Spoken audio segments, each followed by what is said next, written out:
ako'y nagtatrabaho. Bakit pa rito?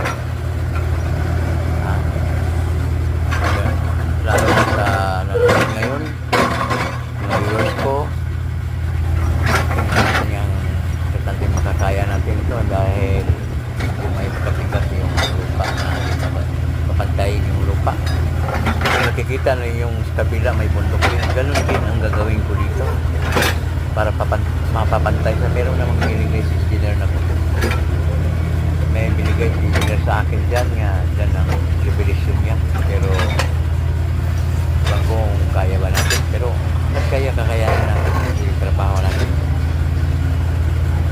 Ito po, yan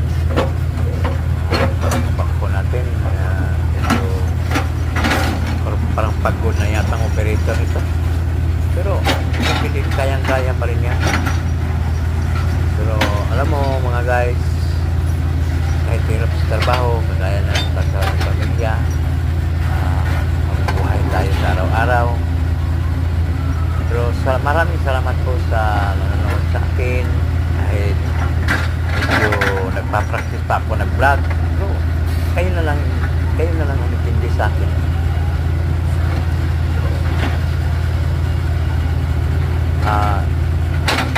Maraming salamat po. Ito ako nagbabangko yung operator natin. Yan. Pagkatapos din, tiis na lang mapapantay na natin ito. Ito ang ating ngayon sa araw.